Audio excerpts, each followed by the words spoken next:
Yesus itu baik. Amin. Bilang sama sebelah saudara, Yesus baik banget buat saya. Amin. Tanya sama sebelah saudara, kamunya baik gak sama Yesus?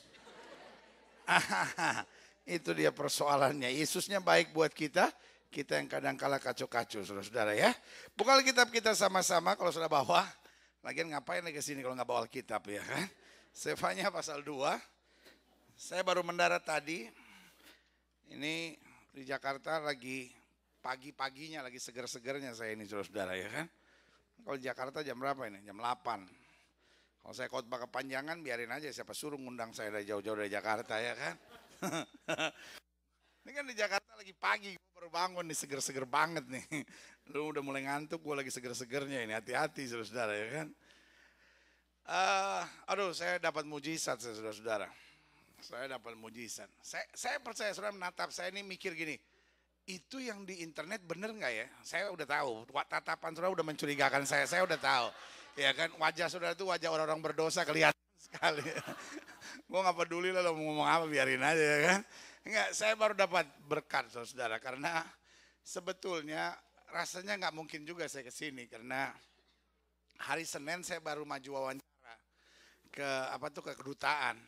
Saudara kan tahu kedutaan Amerika di Indonesia, waduh minta ampun. Yesus pun kalau mau masuk Amerika mesti daftar dulu. Mungkin juga ditolak, rambutnya terlalu panjang. Iya, aduh minta ampun, dia kan nggak mau tahu pendeta atau apa. Aduh minta ampun. Senin baru maju wawancara saudara, karena memang jadwalnya begitu. Saya udah maju dari Januari lewat kali, baru dapat wawancaranya kemarin itu hari Senin. Saya pikir Masya Allah, Subhanallah hidina siratal mustaqim siratal ladzina an'amta alaihim.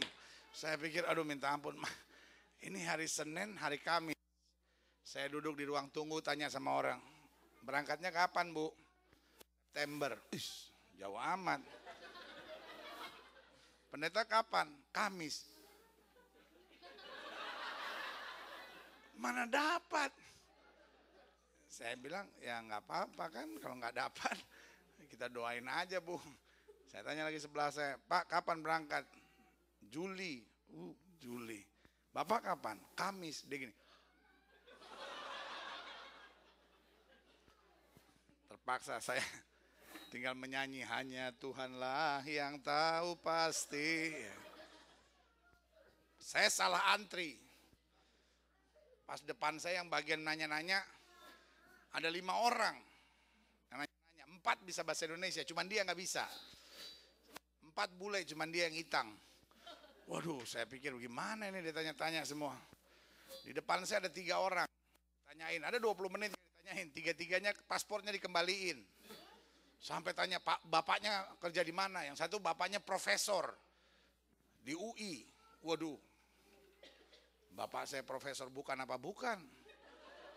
Bapak saya almarhum, ya kan? Kalau tanya bapak apa? Almarhum. Waduh, rumit juga ini. Semua ditanyain, dikembaliin paspor. Saya cuman ya Tuhan, tunjukkanlah kami jalan yang lurus. Pas saya ditanya mau ngapain? Khotbah. Oh, pendeta.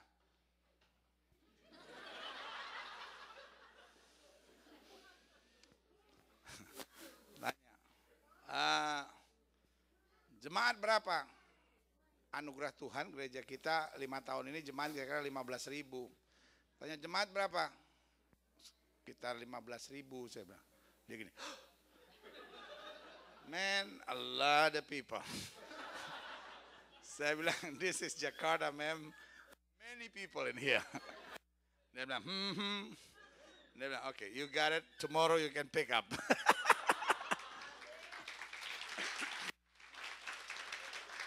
Mungkin dia juga udah stres juga. 3 udah gue tolak semua, masa ini pendeta gue tolak juga. Takut berdosa dia.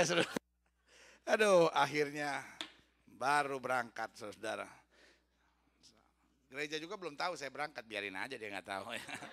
Yang penting saudara tahu saya udah di sini. Jangan bilang-bilang. Sefanya pasal 2.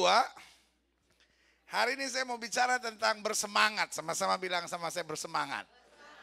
Tepuk sebelah saudara bilang semangat nape? Salah, salah satu yang setan mau buat adalah dia paling senang bunuh semangat kita. Amin. Sampai suami lihat istrinya udah gak semangat. Iya, banyak suami kalau lihat istrinya udah gak semangat. Banyak istri kalau lihat suaminya udah gak semangat. Lihat laki orang baru semangat. Ya. Ada banyak anak muda juga gitu, udah gak semangat. Bener, udah gak semangat. Udah gak semangat. Iya kan? Apalagi lihat pelayanan, lebih gak semangat lagi saudara-saudara. Ya kan? Salah satu yang setan mau buat adalah membunuh semangat. Saya percaya semangat adalah awal dari iman. Amin. Coba saudara lihat orang-orang beriman, pasti semangat. Amin. Saudara lihat jalannya orang aja, saudara tahu imannya. Benar. Saudara lihatnya. Ya, kadang-kala kita, saya kalau KKR, ya kan, dari cara orang maju ke altar aja saya udah tahu dia dapat mujizat atau enggak. Orang katanya, sakit apa Pak? Bengek. Ini pasti jauh dari mujizat, jauh dari mujizat. Jangankan bengek, jerawat aja nggak sembuh ya kan? Iya, betul. Iya kan, kenapa? Karena semangat aja nggak ada, apalagi iman. Betul? Setelah ingat nggak wanita pendarahan 12 tahun? Dia bilang gini, asal ku jamah jubahnya, aku sembuh. Ini wanita pendarahan 12 tahun, nggak mungkin segemuk saya. Kalau dia pendarahan 12 tahunnya segede gini, apalagi waktu belum pendarahan. Ngerti sampai di sini, ya kan? She is in bad condition. Sampai Alkitab bilang she is crawling, ya kan? Artinya dia nggak bisa even walk. Dia harus crawl di antara orang banyak. Sampai sini kira-kira sudah ngerti mau saya. Amin. Iya kan, she is crawling. Tapi dia bilang gini, asal ku jamah jubahnya, aku apa? Sembuh. Berarti yang dia punya adalah apa? Semangat. Dengan lain kata, iblis bisa taruh penyakit dalam hidupnya, iblis bisa buat dia kehilangan harta bendanya, iblis bisa buat dia kehilangan segala-galanya, tapi selama dia masih punya semangat, dia masih punya mujizat dalam hidupnya. Setuju, berikan tepuk tangan yang meriah. Amin. Sama-sama bilang sama saya, semangat. Ada banyak orang semangat untuk mempertahankan rumah tangga aja udah nggak ada. Ada banyak orang semangat untuk maju ke depan aja udah nggak ada. Ada banyak orang semangat untuk meningkat aja udah nggak ada. Buat dia oke, kue sera-sera, whatever will be lah gitu ya kan. Tapi hari ini saya mau bilang sama saudara, kita masih harus punya semangat. Amin. Nah, waktu Daniel dibuang ke gua singa, sebetulnya yang dia bunuh adalah apa? Semangatnya. Dari gua singa mau bikin apa Daniel? Daniel mau berdoa dalam nama Yesus, singa-singa jadi kucing semua? No way. Iya kan? Sadrak Mesak Abednego yang mau dibunuh adalah apa? Semangatnya. Sadrak Mesak Abednego bilang, kalau Tuhan yang kami sembah sanggup tolong, dia tolong. Tetapi perlu Tuanku Raja ketahui, kalau Tuhan yang kami sembah tidak sanggup tolong untuk menyembah dewa Tuanku Raja, aku apa? Tidak mau. Dengan lain kata, meskipun semangatnya coba dibunuh, tapi dia tetap pertahankan semangatnya. Amin. Esther, Mordekai ada dalam keputusan yang sangat sulit. Seluruh orang Yahudi mau dibunuh mati semuanya. Tiang gantungan sudah disiapkan buat Mordekai. Tetapi ini yang saya mau bilang, Mordekai tidak patah semangat. Amin. Sama-sama bilang sama saya, tidak patah semangat. Dia datang kepada Esther dan dia bilang begini, karena engkau di istana raja, do something for us. Karena kamu di istana raja, please do something. Saudara gue yang kasih dalam Tuhan, Esther bilang, you know what, I can do nothing. Saya nggak bisa buat apa-apa. Saudara gue yang kasih dalam Tuhan, Mordekai tidak menangis dan bilang, tolong banget, tega lu. Habis kita kalau enggak. No way. Dia bilang apa? Kalau kamu tidak buat pertolongan, bagi kami tetap datang pertolongan. Amin. Dengan lain kata, dia tidak patah semangat. Even though you can't help me, but from God something will do happen. Amin. Kalaupun kamu nggak tolong dari Tuhan, pasti sesuatu akan terjadi. Amin. Akhirnya Esther mikir, ya benar juga ya. Akhirnya dia bilang apa? Umumkan doa puasa. Dan sekarang Esther berubah menjadi orang yang bersemangat. Dia bilang apa? Kalau terpaksa aku mati. Wuhu. Amin. Itu yang saya bilang orang-orang yang bersemangat.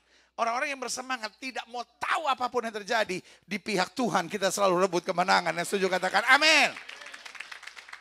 Amin. Sama-sama bilang sama saya semangat. Ini yang kita mau belajar.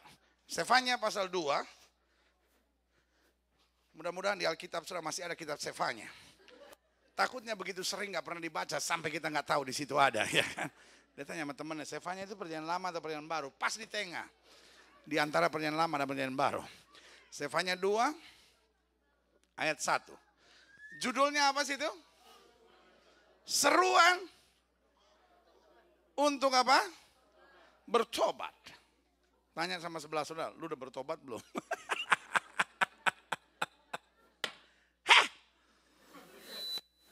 Bersemangatlah. Apa? Dan berkumpullah, hai bangsa yang acuh tak acuh. Sebelum kamu dihalau seperti sekam yang tertiup, sebelum datang atasmu murka Tuhan yang bernyala-nyala, sebelum datang ke atasmu apa? Hari kemurkaan Tuhan. Carilah Tuhan dari semua orang yang apa? Rendah hati di negeri yang melakukan hukumnya. Carilah apa? Keadilan, carilah kerendahan hati. Mungkin kamu akan apa? Terlindung pada hari kemurkaan Tuhan. Nah, dengar baik. Kalau kita bicara tentang bertobat, biasanya kita bicara tentang apa? Pembunuh, ya kan? Penjina, apa lagi? Penyembah berhala, perampok, betul? Iya kan? Tetapi ayat ini bilang apa? Bersemangatlah. Berarti orang-orang yang gak punya semangat harus bertobat. Kayaknya ngerti sampai di sini? Kadang-kadang kita kalau lihat, oh lu harus bertobat lu. Oh gila lu. Ya kan? Laki orang lu pacarin, ya habis gimana? Umur gue udah 39 gak ada lagi. Tinggal nunggu yang second-second, ya kan? Lu pikir furniture apa yang second-second? Ada di sini yang pacaran sama laki orang telah angkat tangan. Gak apa-apa, gak usah malu. Kita kan keluarga dalam Tuhan. Maju-maju ya. Kita foto bersama di depan yuk. Menjelang Paskah. Oh gila juga nih pendeta. Saudara yang kasih dalam Tuhan. Kalau kita bicara tentang bertobat, kita terkejut loh. Ayat ini gak ngomong tentang pembunuh. Gak ngomong tentang zina, gak ngomong tentang penyembah berhala. Tapi ayat ini sedang berkata, bersemangatlah hai bangsa yang apa? Acuh tak acuh. Dengan lain kata, kalau kita tidak bersemangat, kita harus bertobat. Kalau saya tanya sama saya, lo kenapa? Loh, karena kalau kita dekat sama Tuhan, kita pasti bersemangat. Alkitab bilang, hanya dekat dengan Tuhan, jiwa kita tenang. Yang setuju berikan tepuk tangan yang meriah. Amin. Kedekatan kita kepada Tuhan akan mempengaruhi semangat kita. Daud bilang apa? Melewati lembah bayang maut sekalipun, aku tidak takut bahaya. Amin. Ayat ini jelas bilang bersemangatlah. Tuhan sedang bilang kalau kamu gak bersemangat, nothing positive will come out of you. Kalau kamu gak bersemangat, gak ada sesuatu yang positif yang akan bisa terjadi atas hidup kita. Sampai sini sudah ngerti mau saya? Iya kan? Tuhan gak akan bisa kerja dengan orang-orang yang acuh tak acuh. Ya kalau Tuhan mau pakai syukur, kalau gak mau pakai gak apa-apa. Ya, no. Paulus bilang apa? Aku cakap menanggung segala perkara di dalam Kristus yang memberi kekuatan kepadaku. Yang setuju berikan tepuk tangan yang meriah buat Tuhan. Amin. Waktu Yusuf dituduh memperkosa istrinya Potifar. Heran gue kalau ngomong Yusuf hari-hari ini deg-degan kenapa ya? Dulu kayaknya gue ngomong enak aja gitu. Sekarang kayaknya geram aja gitu. Saudara gue yang kasih dalam Tuhan. Yusuf dituduh memperkosa istrinya Potifar. Yang sebetulnya terjadi dalam diri Yusuf adalah semangatnya mau dibunuh. Iya kan? Nah saudara gue yang kasih dalam Tuhan. Saudara bisa bayangin. Yusuf umurnya sekitar 28 tahun. Dan istrinya Potifar umurnya kira-kira 54 tahun. Iya kan? Loh, ini istrinya Potifar. Istrinya kasat kira-kira zaman sekarang. Iya kan? Udah 54 tahun. Tiba-tiba dituduh, hamba Ibrani yang kamu bawa hendak memperkosa aku. Yesus bisa aja bilang, apa?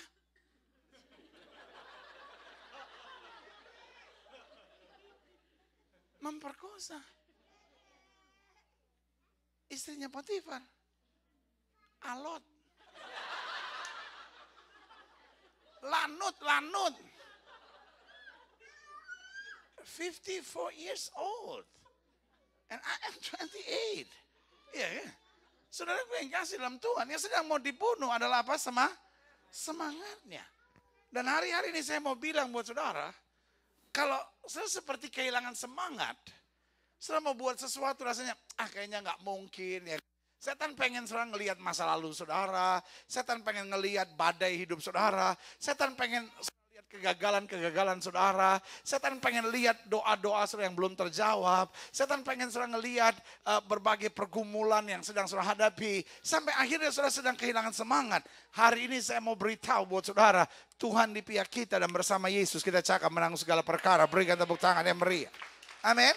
Makanya Tuhan ingatkan kepada umatnya, bersemangatlah. Nah, saya catat di sini, salah satu yang iblis ingin kerjakan buat setiap mereka adalah membunuh semangat. Sama-sama bilang sama saya, Yesus sumber semangat saya. Nah, pertanyaan saya hari ini sebetulnya untuk setiap kita, semangat apa yang harus kita miliki? Yang pertama, ya kan, semangat untuk mengadakan perubahan. Sama-sama bilang sama saya, perubahan. Karena saya percaya, a faithful living, hidup yang setia adalah hidup yang penuh dengan perubahan. Jangan saudara bilang gini, ya saya memang orangnya begini pendeta, seperti Tuhan Yesus tidak pernah berubah, saya juga tidak akan pernah berubah. Justru karena Yesus tidak pernah berubah, kita harus berubah. Amin. Sama-sama bilang sama saya, perubahan. Sama-sama bilang sama saya, perubahan. Kalau kita tidak mau berubah, maka kita tidak akan menuju sesuatu yang lebih baik. Amin. Orang-orang yang dikasih Kristus, orang-orang yang mengasihi Kristus senang berubah. Amin. Iya kan? Karena inti hidup Kristen adalah yang lama sudah berlalu, yang baru sudah terbit. Setiap hari harus bernama hari perubahan dalam hidup kita. Karena setiap hari bisa saja ada apa? Kekurangan kita. Bisa saja ada apa? Kesalahan kita. Bisa saja ada hal-hal yang kita harus lebih baik lagi. Nah, seringkali kita jadi orang yang udah apatis gitu. Iya kan? Ya udahlah. Mau diapain lah, ya kan? Setan senang kita menerima sebuah keadaan yang seharusnya kita tidak bisa terima. Ya kan? Ya saya memang udah 24 tahun merokok pendeta. Tuhan juga udah capek ngeliat saya. Tuhan juga bilang biar jatuh rokok. Ya kan? Yang penting gak narkoba, ya kan? Saya memang dasar orangnya kasar pendeta. Saya kalau ngomong sama istri saya, tolol gak punya otak lu, bego lu. Ya kan? Dan puji Tuhan, istri saya juga udah kebal pendeta. Ya kan? Ketika kita sudah diterima orang, ya kan? Bukan berarti kita tidak harus berubah. Ya kan? Karena kalau kita udah diterima orang apa adanya, jangan-jangan orang udah pikir kita agak separuh gila. Saudara pernah ke rumah sakit jiwa gak? Kalau saudara masuk rumah sakit jiwa, pasti sebelum masuk rumah sakit jiwa, saya nggak tahu di Amerika, kalau di Indonesia kita di briefing dulu. Ya kan? Yang pertama dibilang gini, ingat ini rumah sakit jiwa.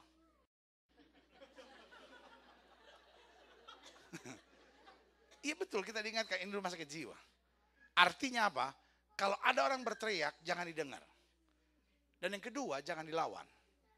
Dan yang ketiga, jangan argumentasi sama siapapun. Benar.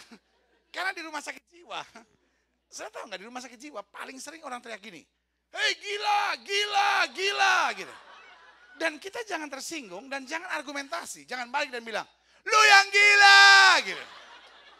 Karena kalau kita berteriak begitu, dokter akan tangkap kita dan periksa kita.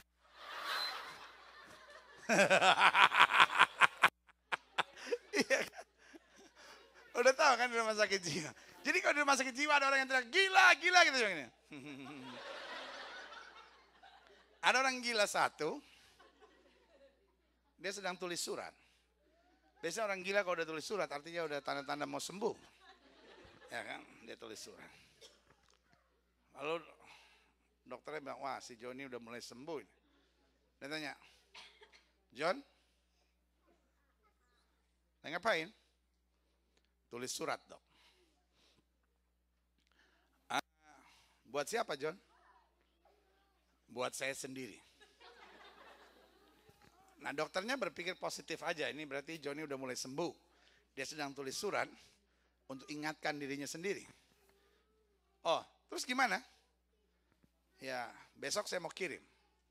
Oh gitu. Isinya apa? Johnny marah sekali. Johnny berdiri dan dia bilang, dokter gila kali ya? Ini surat belum saya terima, tanya lagi isinya apa? Itulah orang gila, saudara-saudara. Saya sudah bilang besok baru saya kirim. Ya lusa saya baru terima. Nanya lagi isinya apa. Gila sekali. Gila sekali. Gila sekali. Aduh. Saudaraku yang kasih dalam Tuhan. Ada banyak orang tidak mau berubah. Iya kan? Sehingga kalau ditegur orang, ya kan? Ujung-ujungnya tersinggung. Kalau dinasehatin orang, ya kan? Ujung-ujungnya kecewa, ya kan? Nah, saudara gue yang kasih dalam Tuhan, yang jadi masalah dalam gereja, kalau orang apa-apa kecewa, apa-apa tersinggung. Kenapa? Itu yang saya bilang. Karena dasarnya tidak mau berubah. Bilang sama sebelah sana, lu mau berubah gak sih? Selalu saya bilang, orang-orang yang tidak mau berubah akan menjadi troublemaker dimanapun. Suami yang tidak mau berubah adalah suami yang makan hati istrinya. Ya kan? Bukan cuma makan hati, jantung, paru-paru, ginjal semua habis. Kalau di ronsen so kosong. Sampai dokter bilang, ya nggak ada apa-apa. Cuma ucus aja. Pak, berubah Pak. Saya bilang, Pak berubah. Ibu bilang, amin, amin. Amin. Laki gua. Untung Gilbert dapat visa. Kalau enggak ada yang bilang sama laki gua berubah tuh. Pi denger tuh, Firman. Orang Gilbert Firman. Ya Gilbert bawa Firman. Iya betul juga sih. Ya kan? Pak, bener Pak. Suami yang gak mau berubah Pak. Itu bikin makan hati istri, betul ya? Jangan ketawa Pak, sadar. Kembali ke jalan yang lurus Pak. Ya kan benar. Istri yang gak mau berubah, aduh minta ampun dah. Kalau laki-laki zaman sekarang nih, tahun 2012 nih masih ketombean, pasti istrinya gak mau berubah itu. Makanya ketombean lakinya bener. Udah pakai anti dandruff. Cuci muka pakai anti dandruff. Sampai mukanya pun ketombean. Jangan ketawa Bu. Nangis mestinya Bu, bener Bu. Bener. Apalagi di gereja, kalau orang menyebut dirinya pelayan Tuhan gak mau berubah, aduh. Jangan jadi pelayan Tuhan, bener deh. Bener. Jadi musisi pinggir jalan aja yang gak jelas gitu ya kan. Hari ini saya cuma mau bilang sama saudara. Semangat kita pertama, semangat untuk berubah. Amin. Paulus bilang apa yang kukandaki adalah mengenal dia dan kuasa kebangkitannya. Supaya aku menjadi, haleluya. Sama-sama bilang sama saya, menjadi serupa dengan dia. Berarti semangat yang pertama untuk semangat untuk apa? Mengadakan perubahan. Sama-sama bilang sama saya harus berubah. Amin. Berubah ke arah yang lebih baik, berubah ke arah yang lebih positif, berubah ke arah yang lebih menjadi berkat, berubah ke arah yang makin menyenangkan hati Tuhan. Yang setuju berikan tepuk tangan yang meriah buat Tuhan. Amin. Yang kedua, semangat apa yang harus kita miliki? Semangat untuk menghadapi tantangan. Sama-sama bilang sama saya, menghadapi tantangan. Christian life is a battle. Hidup Kristen adalah peperangan. Yang setuju sama saya katakan amin. Amin. Karena ketika kita jadi Kristen pada saat yang bersamaan, kita menjadi musuhnya setan.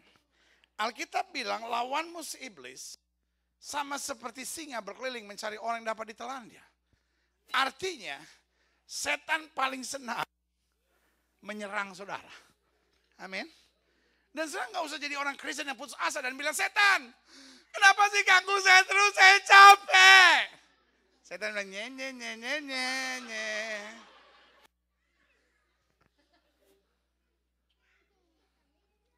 Tepuk sebelah saudara bilang, jangan capek lihat setan.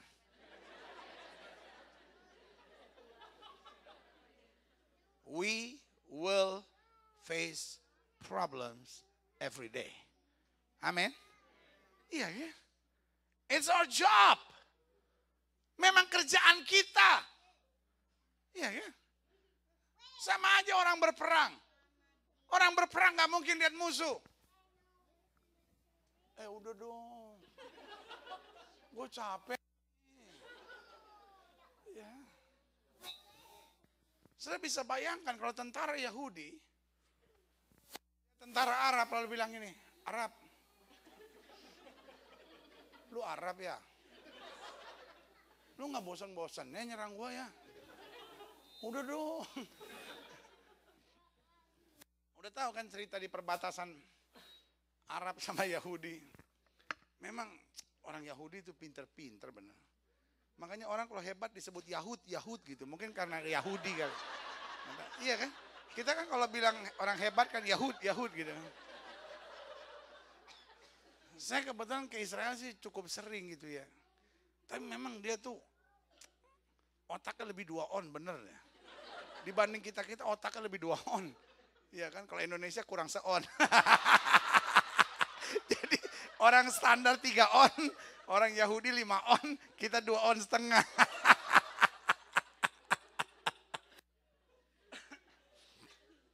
Jadi orang Yahudi di perbatasan memang curang, jahil bener.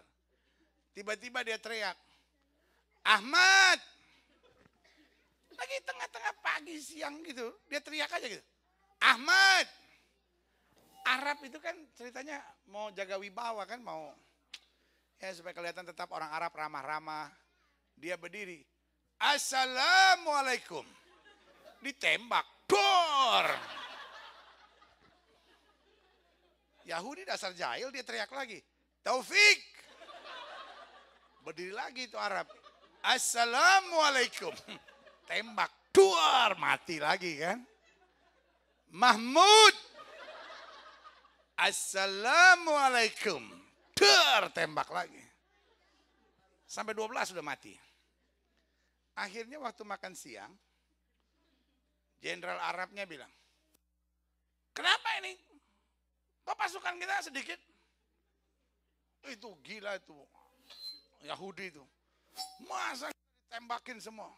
Bodoh kamu. Ente bahlul. Bahlul gila. Bahlul.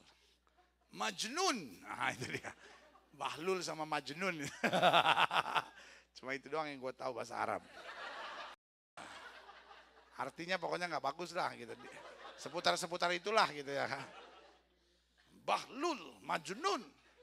Apa yang terjadi? Diceritain, Bahlul. Dia bilang, gampang. Kamu ini kadang-kadang nggak ada otak semua, pantasnya kita kalah terus sama Yahudi. Gini, kalau dia buat begitu, kita buat begitu juga ke dia. Oh iya ya, kenapa kita nggak mikir gitu kan? Selesai makan siang, Arab pikir, emang kita mau dihina terus sama orang Yahudi. Dia teriak aja nama Yahudi kan, Kohen. Teriak langsung di sini. Nggak ada Kohen di sini. Siapa itu? Muhammad ya. Assalamualaikum. Tembak lagi jeder, mati lagi.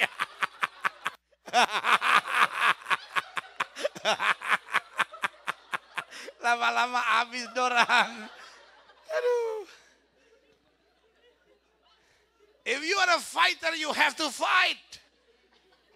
Kalau engkau dalam dunia peperangan, you have to fight. Amen. There is no other choice for you. If you are Christian, kalau kamu orang Kristen, kamu harus siap menghadapi tantangan. Amin.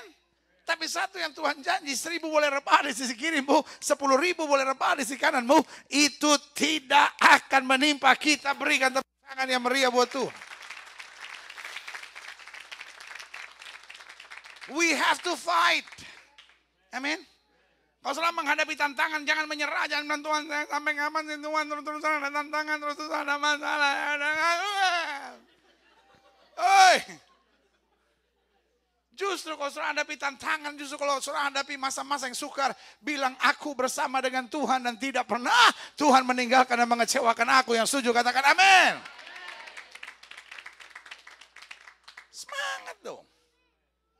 Semangat dong. Kemana Saul waktu menghadapi Goliat? Kemana bangsa Israel waktu menghadapi Goliat? Kemana tentara-tentara hebat di bangsa Israel ketika menghadapi Goliat? Jawabannya sederhana, semuanya patah semangat. Amin.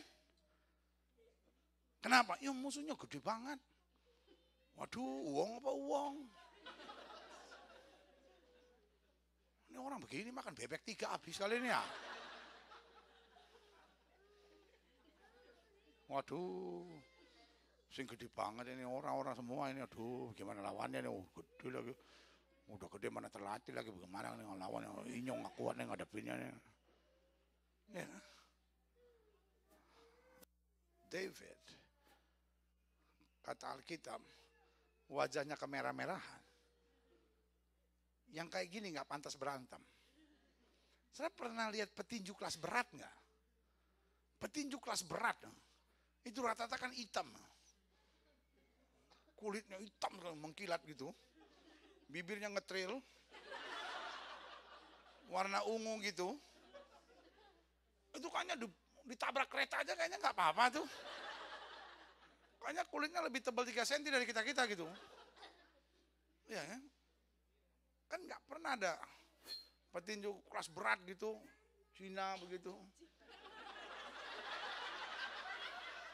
Kalau masih kelas-kelas terbang, kelas bulu masih ada. Kalau kelas berat gitu kayaknya nggak mantep banget gitu kan. Putih gitu. Kayak nggak mantep punya lah gitu. Pantasnya kan kalau yang hitam gitu kan. Itu aja yang dari Soviet siapa? Igor apa siapa tuh? Yang juara kelas berat sekarang. Tetap aja kelihatan nggak kayak model yang gitu mantep gitu. Oh, Nah, David, kata Alkitab, bukan ganteng, elok parasnya, wajahnya kemerah-merahan. Itu kalau orang Jawa bilang, waduh yang kayak gini pantas aja jadi cover boy. Ya.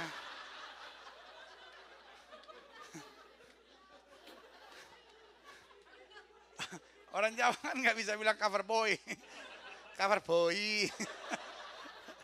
Bilang orang Jawa, coba kau bilang cover boy. Ah bisa lah, cover boy kan. Sama kayak orang Batak marah-marah dia bilang, apa itu? Orang Batak dibilang tidak bisa bilang F. Dasar fitnah. Dia marah sekali dia bilang, siapa yang bilang orang Batak nggak bisa bilang F? Dasar fitnah. Gak bisa bilang F. Dasar fitnah. Fitnah lebih kejam daripada tidak fitnah. Ya. Aduh, minta ampun. Daud ngadepin Goliat. Satu aja kan modalnya. Semangat menghadapi apa? Tantangan. Iya kan? Siapa yang suruh Daud menghadapi Goliat? Nggak ada yang suruh. Cuman kesiapan untuk menghadapi tantangan adalah ciri orang Kristen. Amin. Kesiapan menghadapi tantangan adalah ciri orang-orang yang dekat dengan Kristus. Saya terlalu percaya orang yang dekat dengan Yesus bukan pengecut. Tapi orang yang dekat dengan Yesus berkata, Yesus sumber kekuatanku, bersama Dia aku cakap menanggung segala perkara. Yang setuju berikan tepuk tangan yang meriah. Satu kali pengawal raja yang bernama Aryok datang dan marah sekali. Karena dapat perintah dari raja berkata, bunuh semua orang pintar di daerah ini. Kenapa? Karena Raja Nebukadnezar mimpi. Dan dia lupa mimpinya apa. Jadi dia panggil orang pintar, dia bilang, folks, have a dream. Orang tanya, what is your dream? Forget. Lupa. Folks, for us, that is a jokes. Dia yang mimpi, dia tanya, what is my dream? Saya mimpi apa? Kalau ada orang Papua di situ bilang, kakak, kau bodoh kah? Apakah kakak kerasukan setan? Saya punya teman ada pendeta orang Jawa, namanya Daud Tony. Senang sekali dia urusan setan-setan. Tapi saya paling senang dia kan Jawa toto sekali dia. Kalau ngomong iblis saya demen. Dia bilang gini, saudara-saudara, iblis, wih mantap. Hancur langsung, iblis, wih hancur. Saya paling senang. Saya kalau dengar-dengar dia khotbah saya cuma nunggu dia ngomong iblis habis saya keluar. Cuma nunggu aja. Nanti kalau dia kesini, saudara cuma dengar satu kata aja dia ngomong iblis, itu kita udah diberkati. Saudara-saudara, iblis, wah itu mantap. Kayaknya hancur dia, iblis, wah hancur gitu. Tapi saya punya teman orang Papua, pendeta, gak pantas kalau dia ngomong iblis. Dia bilang, saudara-saudara, iblis, kayaknya gak pantas. Terlalu ditinggikan gitu kayaknya. Iblis, gitu kan, kayaknya naik gitu kan. Kalau iblis, hancur, ya kan. Iblis. Aduh. Jadi itu kalau ada orang Papua di situ bilang, kakak kau rasukan setan ke apa? Kau yang mimpi kau suruh saya. Tak bisa itu ya. Dan saudaraku, where is Daniel? Daniel is not around. Daniel nggak ada di situ. Sehingga this is none of his business. Nggak ada urusannya sama urusan dia. Tapi waktu dia lihat Aryok mau bunuh orang-orang, dia tanya, hey, what happened? Dia bilang, the king was mad. Raja marah sekali. Dan raja bilang bunuh semua orang itu. Dia bilang, wait a moment. Can I see him? Bisa saya ketemu dia? Lihat, saudaraku yang kasih dalam Tuhan, ini yang saya bilang. Orang yang dekat dengan Tuhan, jangan pandang dari sisi negatif. Orang yang dekat sama Tuhan, suka cari gara-gara. Maksud saya bukan bikin persoalan, tapi senang menghadapi tantangan. Dia senang memikul persoalan orang lain. Amin. Karena buat dia problem is normal. Buat dia problem is okay. Buat dia masalah bukan sesuatu yang harus dihindari. Masalah sesuatu yang harus dihadapi dan rebut kemenangan yang sujud berikan tepuk tangan yang meriah. Folks, and he come to see the king. Dia ketemu raja dan dia bilang, raja, let me handle it. Jangan salahkan mereka-mereka. I am not better than them. Bukan berarti saya datang ke sini karena saya lebih hebat dari mereka. But see this. I have a God. Saya punya Tuhan. Dan di sorga itu ada Tuhan yang bisa membuka segala rahasia apapun. Let I talk with him. Biar saya ngomong sama Tuhan itu. Dan dia akan menafsirkan segala isi dan mimpi itu. Saudaraku yang kasih dalam Tuhan. Ini yang saya bilang. Orang lagi gak ada masalah kok. Cari gara-gara cari masalah. Tetapi izinkan saya mau bilang. Daniel adalah orang yang semangat menghadapi tantangan. Buat dia tantangan bukan akhir dari segala sesuatu. Tapi tantangan selalu adalah awal dari segala yang baik. Yang akan terjadi. Yang sujud berikan tepuk tangan yang meriah. Sama-sama bilang sama saya. Tantangan adalah awal dari sesuatu yang lebih baik. Amin. Jadi tantangan bukan akhir, masalah bukan akhir. Jangan selalu kalau lihat masalah, mampus deh gua, Tuhan mampus deh, mampus lah. Tinggal malaikat berkata sesuai dengan imanmu jadi padamu. Ya, sama-sama bilang problem is not final. Masalah bukan akhir, tapi masalah adalah awal. Amin. Great. Yang ketiga, jadi semangat pertama semangat untuk apa? Mengadakan perubahan. Yang kedua semangat untuk apa? Menghadapi tantangan. Ini ada 74. Ya, sudah catat baik-baik. Jangan sampai lupa ya. Kan gue udah bilang gue lagi semangat-semangatnya. Masih pagi nih buat gue nih. Baru jam 9 pagi. Masa mau tidur jam segini? Daripada saya di rumah sama istri saya di hotel nanti sama istri saya tatap-tatapan berdua terus. Iya kan? Nungguin jam 10 pagi besok. Jam 10 kita ada kebaktian ya. Jangan sampai gak datang ya. Saya ketemu di lampu merah ada orang pegang aja bawa aja besok. Ya. Banget. Saudara sampai nggak datang kebangetan. Gue dari Jakarta aja cari visa sampai datang lihat saudara. Cuman untuk lihat saudara. Ya kan? Masih nggak datang juga awas lo. Ya kan? Gue ancem lo ya. Ini pendetanya galak nih. Saya baru tulis buku. Satu judulnya Maju Setiap Hari. Itu berisi 365 renungan ada di depan. Lalu saya tulis buku juga judulnya Time is Up. Itu bicara tentang akhir zaman. Kalau sudah mau diberkati di belakang ada. Ya kan, lalu saya ada CD-CD khotbah saya. Kalau sudah mau jadi sudah mau dapat berkat ada di belakang. Semangat apa yang harus dimiliki? Yang pertama apa? Mengadakan apa? Perubahan. Yang kedua menghadapi apa? Menghadapi tantangan. Yang ketiga apa? Ya belum tahu, pendeta belum ngomong, justru itu. Kalau sudah udah tahu saya juga kaget kalau gitu ya kan. Semangat untuk meraih kemajuan dan peningkatan. Sama-sama bilang sama saya, kemajuan dan peningkatan. Saya percaya my God is a progressive God. Saya percaya Allah saya adalah Allah kemajuan. Amin. My God is not a static God. Allah saya bukan Allah yang statis, yang diam. Ya kan? Nah, salah satu virus yang berbahaya dalam gereja namanya GGD. What is that? GGD, gitu-gitu doang. Dia lebih bahaya daripada HIV. Dia lebih bahaya dari TBC. Nama virusnya GGD. Gitu-gitu doang. Ada banyak orang Kristen yang 10 tahun yang lalu, saya lihat gitu-gitu doang. Imannya gitu-gitu doang, caranya pelayanannya gitu-gitu doang, cara nyanyinya gitu-gitu doang, hubungannya dengan Tuhan gitu-gitu doang. Saya percaya my God is God of breakthrough. Amin. Allah mau peningkatan. Tahu nggak saudara, Allah nggak tahan di sorga. Gergetan lihat saudara.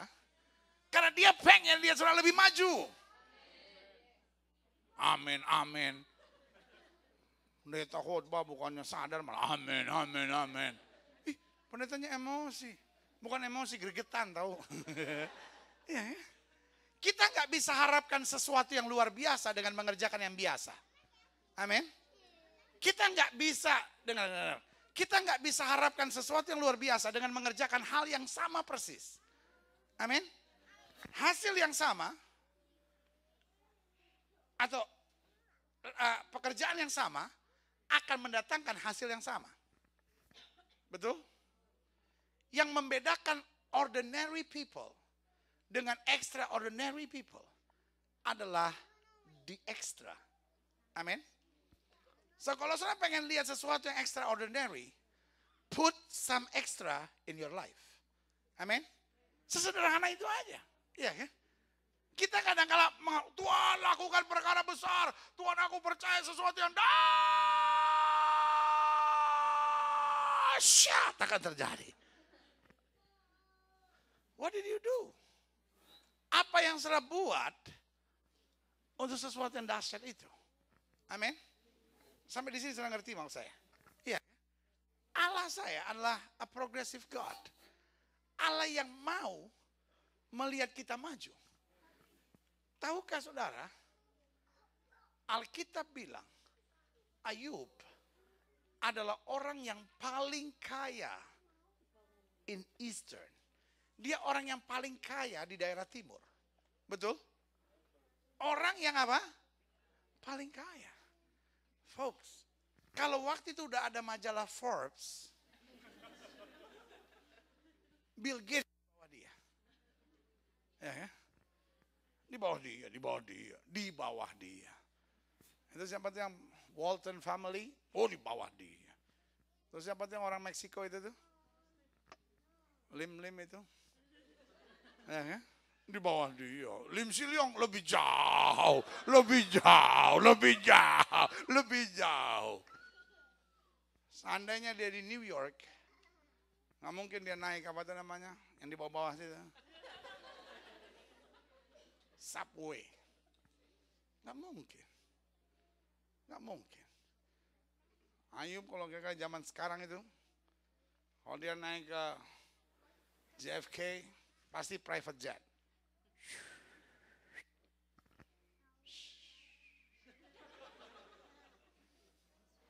Orang paling kaya. Ayub orang yang paling kaya. Dan satu kali, he lost everything. Iya. Saudara gue yang kasih dalam Tuhan. Kenapa dia harus lost everything? Karena Alkitab berkata dia orang benar, orang saleh, orang yang takut akan Tuhan, menjauhi kejahatan. Dan tidak ada orang seperti dia. Dan Tuhan gak puas lihat dia menjadi orang yang paling kaya. God still have something for him. Amin. Dengar baik, walaupun saudara sudah diberkati, walaupun saudara sudah maju, walaupun saudara sukses, Tuhan masih punya sesuatu yang lebih baik buat kita. Yang setuju katakan amin. Tidak ada orang yang terlalu baik, tidak ada orang yang terlalu hebat, tidak ada orang yang terlalu jago. Sampai Tuhan bilang, wah lu udah hebat banget, gue gak punya apa-apa lagi nih. Sama-sama bilang sama saya, Tuhan masih punya sesuatu buat saya. Sama-sama bilang sama saya, Tuhan masih punya sesuatu buat saya. Tinggal saya siap atau enggak? Am I ready? Ya kan? Sekarang diproses sama Tuhan. Dan kalimatnya luar biasa. Tuhan yang memberi, Tuhan yang mengambil. Terpujilah nama Tuhan. Saya percaya di sorga. Tuhan bilang sama malaikat-malaikat lain, cut. Maksudnya malaikat kan. Cut. Dengar tuh. Dengar. Itu kalimat luar biasa. Sampai akhirnya setelah proses itu lewat. You know what? Alkitab bilang, Tuhan berkati dia 2 kali lipat. Folks, tambah 20% aja udah lumayan. Orang paling kaya di Timor. Iya kan? Tambah 50% itu udah hebat. Tapi Tuhan gak mau. Tuhan berkati dia 2 kali lipat. Kenapa? Itu yang saya bilang. Tuhan gak tahan. Tuhan gregetan lihat kita biasa-biasa saja. Tuhan mau sesuatu yang lebih buat kita. Ini yang saya bilang kadang-kala, oke, we love God, amin. Kita bersyukur dalam segala perkara, amin. Tapi bersyukur dalam segala perkara bukan berarti kita nggak punya semangat untuk meningkat dan naik. Amin. Bersyukur bukan berarti doing nothing. Bersyukur bukan berarti have no plan. Bersyukur bukan berarti nggak mau reach our vision. Bersyukur berarti Tuhan thank you for everything that you have given to my life. Tuhan terima kasih buat segala sesuatu yang Tuhan sudah berikan buat saya. Tapi saya percaya sesuatu yang lebih baik sedang Tuhan persiapkan buat saya. Yang setuju berikan tepuk tangan yang meriah buat Tuhan. Sama-sama bilang sama saya, bersyukur boleh tapi puas jangan. Bersyukur boleh tapi jangan puas. Iya kan? Saya harus bersyukur, but I have to reach my vision. Amin. Saya harus bersyukur. Bukan berarti kalau saya belum dapat, lalu saya ngambek sama Tuhan. Tuhan, saya kasih waktu sampai 5 bulan ke depan. Kalau masih enggak, tahu sendiri. Saya malaikat bilang, ini kalau doa bikin gue deg-degan nih orang nih. Ngancem lulu. Saya udah doa puasa tiap kali. Masih juga Tuhan gak buat mujizat. Tuhan bisa atur enggak? Kalau enggak turun biar saya naik ke atas, saya ngurus. Sama-sama bilang sama saya harus lebih maju. Sama-sama bilang sama saya harus meningkat. Orang-orang yang Tuhan pakai every day, setiap hari menjadi hari kemajuan buat dia. Setiap hari harus bernama hari peningkatan buat dia. Ya, kita bukan orang-orang ambisius, tapi kita visionary people. Kita bukan orang ambisius. Ambisius kenapa? Karena saya mau supaya. Ini kan. Tapi ini enggak. Saya mau karena Tuhan memerintahkannya buat hidup saya. Amin. Jadi ingat semangat kita yang pertama. Semangat untuk apa? Berubah. Amin. Yang kedua semangat untuk apa? Menghadapi tantangan. Yang ketiga semangat untuk apa? Meraih kemajuan dan peningkatan. Sama-sama bilang sama saya harus maju. Saya harus meningkat. Saya nggak mau tahu apapun badai yang sedang saudara hadapi. Saya nggak mau tahu persoalan apapun yang sedang saudara hadapi. Jangan jadi orang yang, orang Belanda bilang kleinsilig gitu. Orang Amerika bilang jangan jadi orang yang self pity gitu. Ya tapi kan saya ada banyak masalah. Saya kan banyak persoalan. Pendeta ya mungkin nggak ada masalah. Pendeta saya enak-enak aja. Cuma khotbah. Tapi saya kan hari-hari banyak tantangan. Pendeta banyak pergumulan. Jadi aku kuat ngadepin semuanya. Hei! Yusuf menghadapi tantangan dan dia jadi lebih maju. Daniel menghadapi tantangan dan dia jadi lebih maju. Sama-sama bilang, saya juga harus lebih maju. Saya harus lebih meningkat. Haleluya. Amin. Yang keempat, yang terakhir. Saya berubah pikiran akhirnya. Haleluya. Semangat apa yang harus kita miliki? Semangat untuk selalu mendahulukan kehendak Tuhan. Alkitab bilang biar bukan kehendakku yang jadi, melainkan kehendakmu yang terjadi. Alkitab bilang apa? Cari dahulu kerajaan Allah serta kebenarannya, maka semuanya akan ditambahkan dalam hidup kita. Kadangkala kita semangat cuma untuk menggenapi mimpi-mimpi kita. Kita kadang-kala semangat supaya saya bisa lebih kaya dari orang lain. Kita punya semangat supaya saya bisa dapatkan segala sesuatu yang saya inginkan. Folks, kita harus punya semangat untuk meningkat dan maju. Tetapi untuk mencapainya, kita harus punya semangat untuk mendahulukan kehendak Tuhan. Doa itu doa terbaik dalam hidup kita. Biar bukan kehendakku yang jadi, melainkan kehendak-Mu yang terjadi. Itu bukan berarti kita nggak jadi orang yang berjuang. Itu bukan berarti kita nggak jadi orang yang bersemangat. Tapi justru semangat kita, pokoknya apapun yang Tuhan kehendaki, mau itu berat bagaimanapun, saya tetap harus melakukannya. Amin. Yesus bilang sama Petrus, tebarkan jalamu di sebelah kanan perahu. Saudaraku yang kasih dalam Tuhan, kalau kita jadi Petrus, kita sudah sangat tersinggung. Kenapa? Karena Peter can say this, I am the expert. Saya ahlinya. Every day I'm here. Setiap hari di danau ini saya bekerja. Who are you to tell me something? Sorry to say, kamu orang Nazaret. Kamu hanya beberapa waktu aja ada di sini. Karena ini awal-awal pelayanan Yesus. Mungkin Peter juga baru pertama kali ngelihat dia. Atau mungkin baru beberapa kali ngelihat dia around gitu. Orang Nazaret, anak tukang kayu. Tiba-tiba try to tell the expert what to do. Iya kan? Dia bilang apa? Guru, sepanjang malam aku tangkap ikan. I'm fishing but catch nothing. Saya tangkap ikan tapi nggak dapat apa-apa. Saudaraku yang kasih dalam Tuhan, tapi ini yang dia bilang, tapi karena engkau menyuruhnya, iya kan? Dengan lain kata dia bilang, logically, secara logik, rasanya persoalannya is not about left or right. Persoalannya bukan sebelah kiri atau sebelah kanan. Persoalannya danau ini tidak ada ikan sama sekali. Dengan lain kata dia bilang sepanjang malam aku tangkap ikan. Jangankan kiri kanan, depan belakang, atas bawah, muter juga udah. But because you have said so. Tapi karena engkau menyuruhnya. Even though logically, walaupun secara akal, secara logika, kayaknya nggak ada. Walaupun secara my feeling, it's hurting. Saya ahli, nggak enak loh saudara. Kalau kita ahli, iya kan? Iya kan, kalau kita ahli, terus diajarin sama orang yang lebih ahli, itu asik. Iya kan? Misalnya saudara expert dalam main keyboard gitu ya, saudara memang master di dalam bidang musik gitu. Tiba-tiba datang pendeta yang mungkin jago khotbah, kita bilang nggak bisa main musiknya mesti begini. You can be a preacher, but doesn't mean you can tell me something. Iya kan? Kenapa? I am the expert. Kalau saudara ahli dalam bidang elektronik misalnya, saudara ahli dalam bidang sound gitu. Tiba-tiba datang orang bilang, soundnya nggak enak, kuping gue mau pecah. Kuping lu made in apa kali? Made in gombong. Memang kuping lu mau pecah terus. Folks, dua sisi yang saya lihat di sini.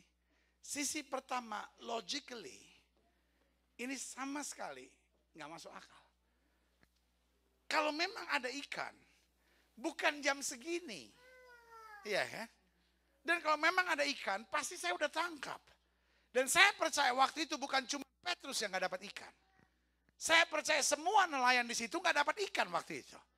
Buktinya apa? Waktu Petrus tangkap, semua kejar Petrus dan mereka berbagi ikan. Kenapa? Karena memang waktu itu nggak ada ikan. Kalau memang semua dapat ikan, dia bilang, enggak, males gue bawa kebanyakan. Emangnya apaan gue bawa banyak-banyak? Saya percaya hari itu semua memang gak dapat ikan. Jadi waktu Yesus bilang, tebarkan jalamu di sebelah kanan perahu. Logically, ini sesuatu yang impossible. Dan yang kedua, feelings. Ya kan? Secara apa? Perasaan. Ini sesuatu yang nyakitin. You are nobody. Try to tell me as the expert what to do. Waduh, ini nyakitin banget saudara. Tetapi ini yang saya mau bilang, kadangkala we have to stop our logic. Kadangkala we have to crush our feelings. Kadangkala kita harus hancurin perasaan kita. Dan kita cuma mau bilang, pokoknya kalau Tuhan suruh, sepahit apapun, sekeras apapun, seberat apapun, willingly I will do it for you. You can have it, oh my Father.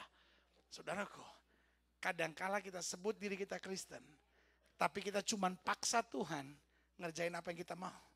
Tapi hari ini kita punya semangat, Tuhan, walaupun sakit, walaupun berat, walaupun sukar, tapi kalau Tuhan yang suruh, saya akan lakukan. Kadangkala kita harus ngadepin kenyataan, Tuhan bilang ampuni. Dan kita bilang, Lord, it's so painful. Tuhan ini terlalu sakit. You mean to tell me orang kayak gitu masih mesti saya ampunin? Sorry God, I can't. Saudara mungkin menatap saya dan bilang, kadang-kadang saya mesti buat ini. Dan secara manusia saya bilang, Tuhan saya nggak mungkin gitu, saya nggak bisa. Tapi hari ini saya mau bilang, apapun yang Tuhan suruh kita nggak berhak bilang nggak bisa. Apapun yang Tuhan suruh kita cuma bilang, yes Father, I'll do it. You can have it. Kenapa? Karena Dia yang punya segala-galanya dalam hidup kita. Yang setuju berikan tepuk tangan yang meriah. Kita bangkit berdiri. Kita datang pada Tuhan, haleluya. Engkaulah Tuhan, Engkaulah Raja, berdaulat atas hidupku, berdaulat atas hidupku. Engkaulah